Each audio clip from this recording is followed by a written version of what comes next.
Bom dia, ouvintes da Rádio Assunção Cearense. Bom dia, internautas do blog do Edson Silva.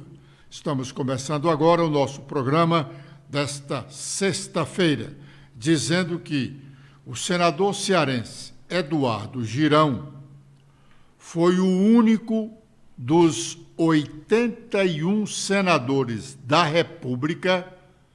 Eduardo Girão foi o único que votou contra o projeto de lei aprovado ontem no Senado da República, igualando a remuneração de trabalhadores masculinos e femininos nas prestações dos mesmos serviços.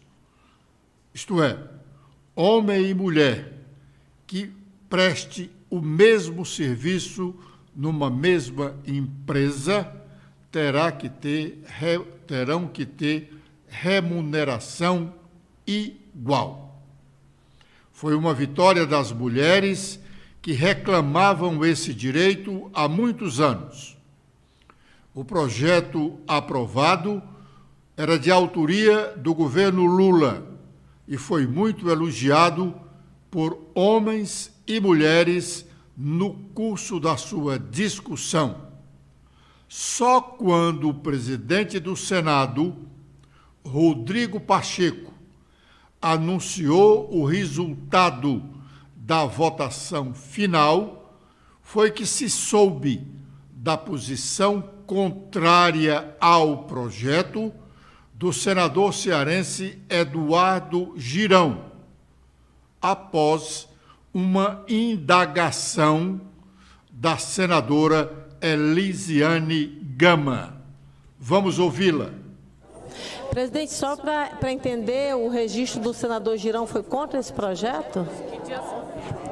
Eu não estou acreditando nisso, sinceramente. Presidente, eu queria cumprimentar o plenário desta casa, cumprimentar as colegas, cumprimentar a ministra Cida, que veio aqui no plenário, né, acompanhar essa proposta. A luta pela igualdade salarial entre homens e mulheres no Brasil é uma luta que reúne toda a sociedade brasileira. Quando nós tivemos, desde o momento da campanha do presidente Lula, quando ele anunciou, na verdade, essa luta, e logo imediatamente, após tomar posse e dar, na verdade, também posse às ministras do seu governo, dentre eles a nossa ministra Cida, ele mandou imediatamente para o Congresso Nacional uma proposta exatamente para buscar a igualdade salarial entre homens e mulheres, que é uma violência contra a mulher. Ora, quando nós temos uma mulher para uma mesma função, trabalhando igual ao homem, sem falar da dupla ou tripla jornada de trabalho que ela tem, sempre no final do mês ainda recebendo um salário menor. Eu acho que nós temos daqui para frente, ministra Cida, uma outra grande meta e um outro grande desafio, que é a junção da sociedade brasileira na denúncia, na informação, chegar às autoridades competentes a informação de que o empresário, aquele que não está fazendo valer e cumprir uma legislação que é aprovada hoje aqui no Congresso Nacional, ele está passível das punições previstas nesse processo, nessa nova legislação. Muito bem. Ontem, realmente, não foi um dia bom, um bom dia de trabalho no Congresso Nacional para o senador Eduardo Girão. Embora ele tenha começado utilizando a tribuna para criticar a medida provisória do presidente Lula, que estava sendo votada naquela oportunidade, tratando sobre a situação do Ministério do Governo. Logo após, ele foi contraditado. Vamos ouvir o que disse o senador Eduardo Girão. O que a gente viu, não tem outra palavra para se colocar, foi negociata. De todas as esferas possíveis. E nós temos obrigação aqui, de com muito respeito, de discordar disso, que está acontecendo com o nosso país. Nós estamos vivendo uma crise, sim. Uma crise econômica, uma crise social, uma crise política, mas a maior de todas as crises que permanece e que se agrava nesse momento é a crise moral.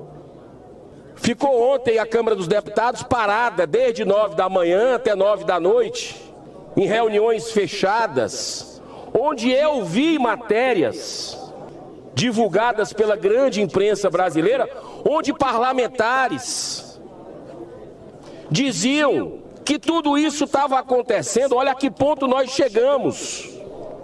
Se isso não é o fundo do poço, eu não sei mais o que é que é. Os parlamentares disseram com todas as letras: ah, mas o governo não está liberando as emendas. E aí o presidente da Câmara, numa entrevista já à noite, diz que está faltando articulação no governo, que é sofrível a articulação do governo e todo mundo está vendo. Articulação quer dizer emendas parlamentares? Porque, segundo deputados, disseram com todas as letras que eram as emendas. Bom, imediatamente ou de imediato após a sua fala, o senador Eduardo Girão foi contestado e criticado pelo senador Cajuru. Na verdade, ele foi criticado não pela parte do discurso que nós ouvimos agora. Aliás, essa parte foi até elogiada por muita gente, porque ele denunciou o que ele disse mesmo, a expressão que ele usou, a negociata, a liberação de emendas do governo federal em troca de voto dos deputados federais para a aprovação da matéria. Ele foi contraditado pelo senador Cajuru na parte em que ele insiste em querer enganar o eleitorado cearense e, de resto, o brasileiro, de que ele exerce um mandato independente, quando, na verdade, todos sabemos que ele é ligado ao esquema político do ex-presidente Jair Bolsonaro. Vamos ouvir o que disse o senador Cajuru. Ele sabe disso. Eu sou amigo do seio da família dele. Girão, você propaga ser independente. Eu acredito que você é independente. Você falou em enxugamento do governo Bolsonaro. Eu quero te fazer um convite. Sendo independente, vá comigo na Polícia Federal para você ver o enxugamento que houve no governo Bolsonaro. Os gastos com a imprensa, a fortuna que pagou a Jovem Pan durante 4 anos, a fortuna gasta com a imprensa, exceto a Rede Globo, a Folha de São Paulo, o Estadão, o Globo. Vai ver agora o calote de 1,5 bilhão da Caixa, que está na Polícia Federal, denúncia minha, de Alessandro, de Elisiane, de Otto Alencar, está lá. Veja o que aconteceu com o cartão corporativo. Eu não vou nem falar de joia, até porque eu não sou mulher. Agora, falar de enxugamento no governo anterior, aí me desculpe discordar de você, meu querido. Obrigado, senador Jorge Cajuru. Bom, o senador Eduardo Girão não contraditou a afirmação do senador Cajuru. Na verdade, é uma ficção se querer dizer que o senador Eduardo Girão é independente. Ele, em nenhum momento, até aqui do seu mandato, mostrou independência política, embora ele não tenha sido eleito com o concurso, com o apoio do ex-presidente Jair Bolsonaro. Mas, ao esquema de Bolsonaro, integrou-se desde o primeiro momento. Basta lembrarmos da sua atuação na CPI da Covid-19 e nos outros posicionamentos que registrou até aqui no Senado da República. Bom, o governo do estado do Ceará está quebrado. Nós já falamos aqui em outras oportunidades que o governo experimentava uma dificuldade grande na área da economia. Não estamos discutindo aqui a questão política. O governo está hoje gastando o dobro do que arrecada. Os números são oficiais, estão lá destacados no nosso blog, no blog do Edson Silva, desde ontem à noite, com base na publicação oficial feita pela Secretaria da Fazenda do Estado do Ceará, cumprindo uma obrigação. A publicação feita pela Secretaria da Fazenda cumpre uma obrigação da Lei de Responsabilidade Fiscal, que obriga a cada 2 meses o Estado publicar um relatório das suas receitas e despesas. No último dia 30 de maio, o governo publicou o segundo bimestre da arrecadação e despesas do Estado. Neste segundo bimestre, como no primeiro bimestre, o segundo bimestre compreende aos meses de março e abril.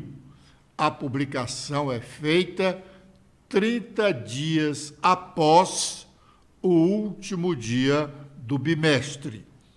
O Estado já havia publicado um primeiro resumo quando do primeiro bimestre, após vencidos os meses de janeiro e fevereiro.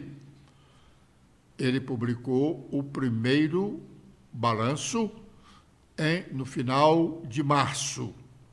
Agora, no final de maio, ele publicou o balanço do segundo bimestre e faz o somatório da arrecadação dos 4 primeiros meses do ano e as respectivas despesas.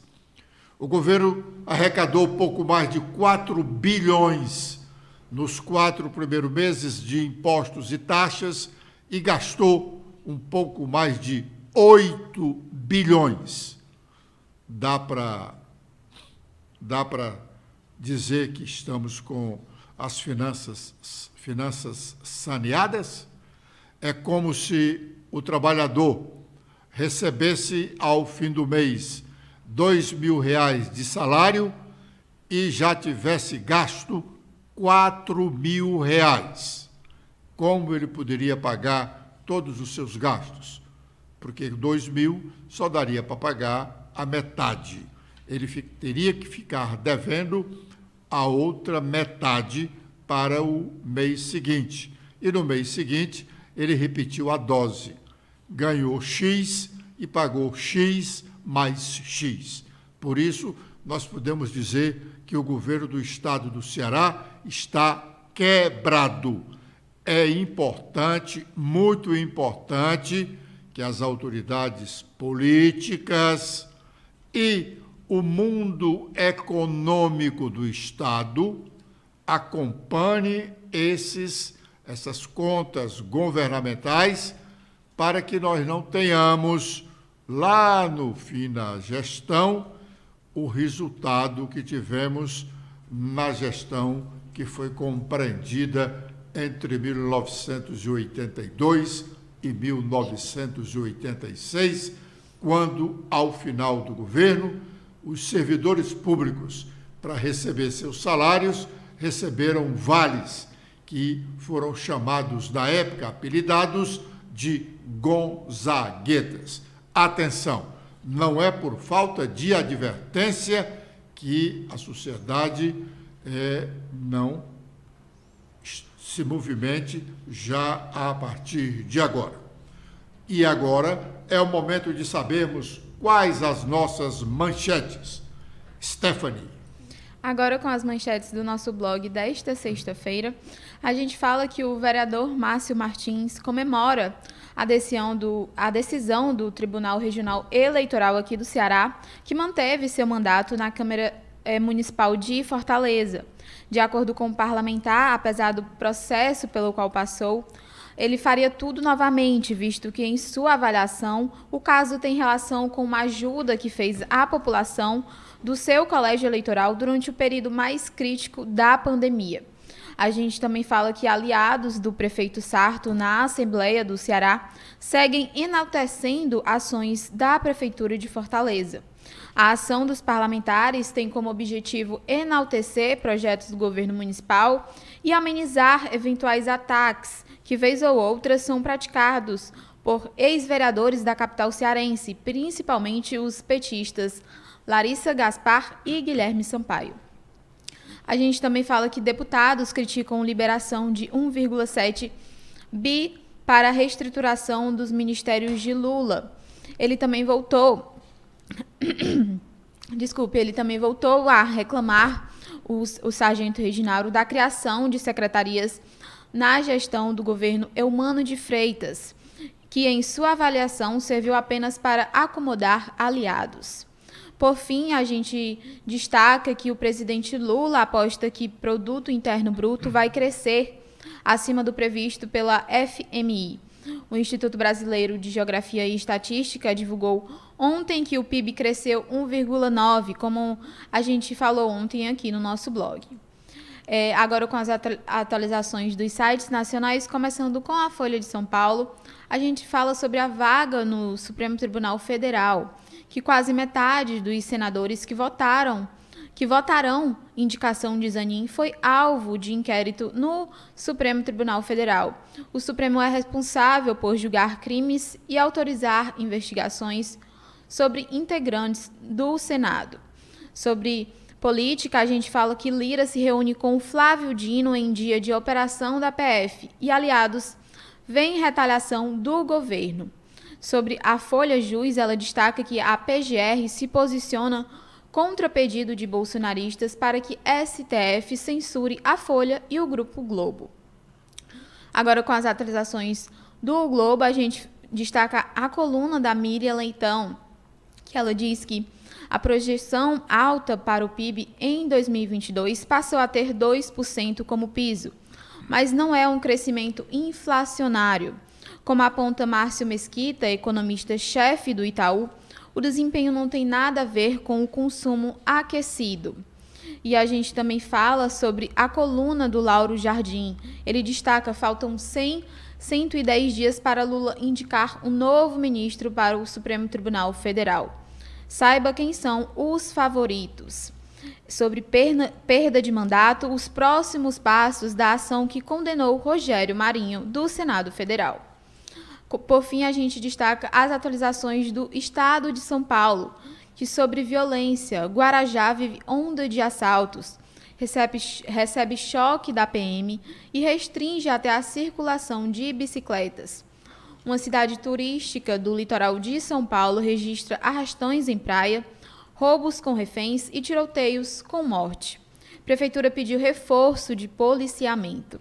Sobre judiciário, a gente fala que notável saber jurídico, falta titulação acadêmica a Zanin, indicado ao STF. Leia a análise de Ives Granda Martins.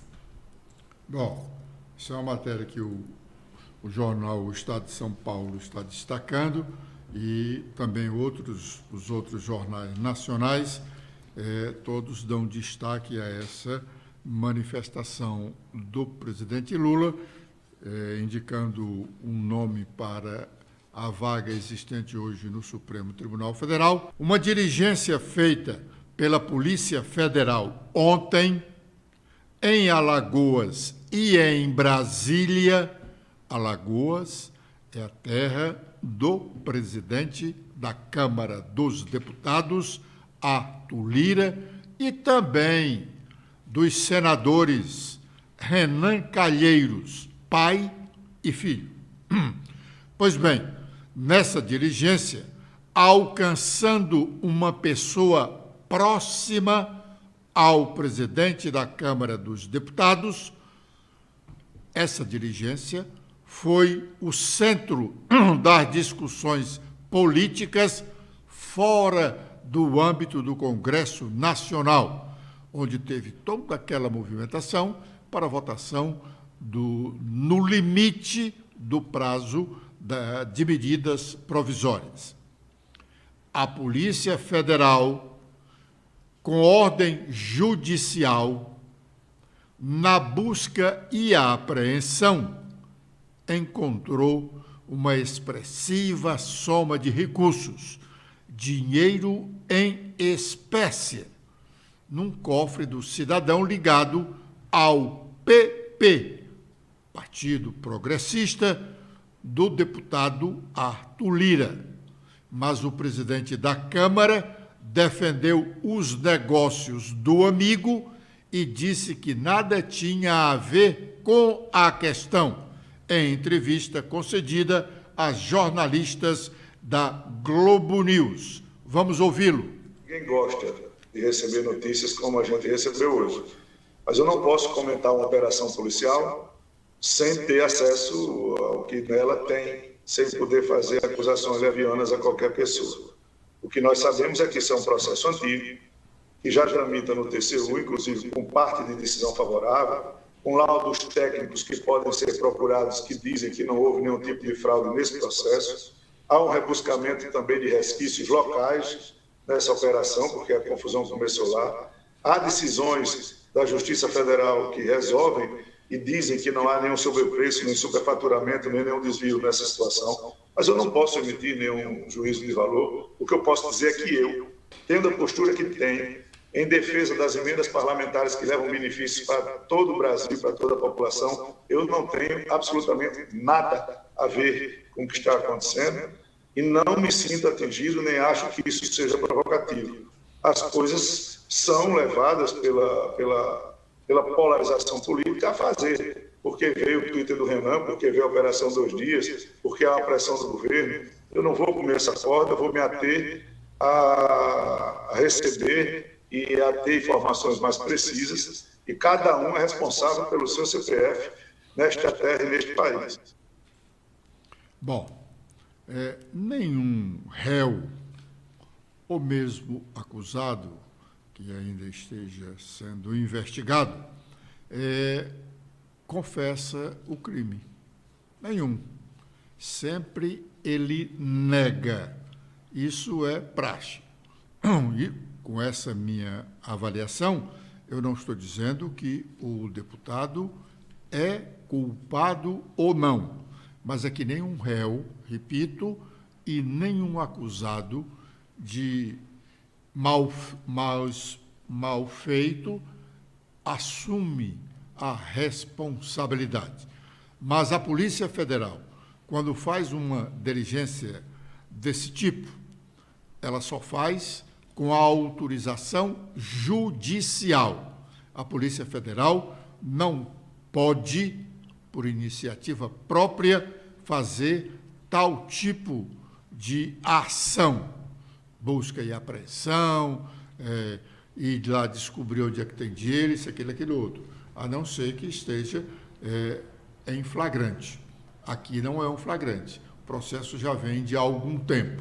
A Polícia Federal, eu quero enfatizar isso, porque se diz, não, foi a Polícia Federal a mando do governo. Não, a Polícia Federal faz a mando do Poder Judiciário.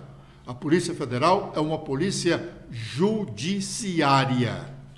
O governo pode até ter alguns privilégios, mas o governo não manda na Polícia Federal. Quem manda na Polícia Federal é o Poder Judiciário.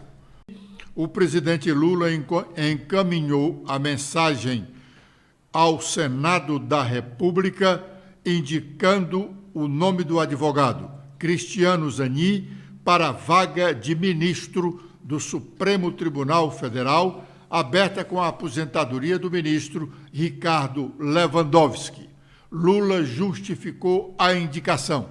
Vamos ouvi-lo. Eu acho que todo mundo Todo mundo esperava que eu fosse indicar o Zanin, não só pelo papel que ele teve na minha defesa, mas simplesmente porque eu acho que o Zanin se transformará num grande ministro da Suprema Corte desse país. Eu conheço as qualidades como advogado, conheço a qualidade dele como chefe de família e conheço a formação do Zanin. Ele será um excepcional ministro da Suprema Corte, se aprovado pelo Senado, e eu acredito que será, e eu acho que o Brasil vai se orgulhar de ter o Zanin como ministro da Suprema Corte. Tomara que sim. Osíris Pontes, secretário de Esportes da Prefeitura de Fortaleza, recebeu ontem à noite, na Câmara Municipal da capital cearense, a medalha do Mérito Desportivo, que tem o nome de Ayrton Senna. Nos agradecimentos, ele falou um pouco do pai, Luiz Pontes, e de seus familiares outros, que exerceram mandatos políticos representando o Ceará. Vamos ouvi-lo. Eu estava imerso em um momento de angústia e muita incerteza, com toda a minha família diante do quadro de saúde do meu pai, Luiz Pontes.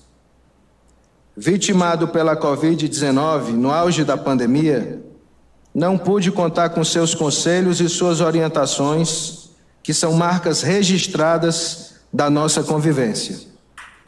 Mas graças ao nosso bom Deus, à minha família, aos meus amigos, encontrei o apoio e luz para além das incertezas daquele momento. Foram essenciais para a minha tomada de decisão os senadores Tasso Gereissati e Cid Gomes, que me apoiaram e me abriram canais de diálogos precisos e seguros. Não tenho palavras para externar o carinho e a compreensão de Tasso e Cid naquele momento. O meu obrigado aos dois, de coração, pelo apoio recebido. Quero registrar também a confiança, a segurança em mim depositada pelo prefeito Sarto, que me recebeu de braços abertos, me colocando em mãos o comando de uma secretaria que tem projetos de grande visibilidade e impacto na vida dos fortalezenses. Tudo o que conseguimos realizar só foi possível pelo apoio incondicional do prefeito José Sarto, pela generosidade de saber dividir sua experiência, construir relações e saber motivar para alcançarmos bons resultados. Posso dizer com segurança que esse tem sido o meu grande aprendizado na gestão. Prefeito, obrigado por todo o carinho trilhado até aqui. Bom, Osíris Pontes, o homenageado, tem o nome do avô. Deputado federal, Osíris Pontes, avô de Osíris homenageado, foi deputado federal em várias oportunidades, assim como dois dos seus irmãos também foram deputados federais. Osíris Pontes também foi senador da República. Ele foi eleito primeiro suplente de Mauro Benevides na primeira eleição de Mauro para o Senado da República. A família Pontes é uma família tradicional, política do estado do Ceará, nascida em Massapê, o município da região norte do Ceará, vizinha ao município de Sobral, onde destaca-se também o médico Pontes Neto, tio de Osíris Pontes, o homenageado, um dos médicos que fez muito sucesso com a sua competência e gentileza aqui no estado do Ceará. Obrigado, ouvintes da Rádio Assunção Cearense e internautas do blog do Edson Silva, pela audiência dispensada a este programa último da semana. Na próxima segunda-feira, 11h45, com a proteção de Deus, estaremos de volta. Stephanie. Agradecemos a audiência e você pode acompanhar mais notícias no nosso blog, que atualizamos diariamente. Bom final de semana!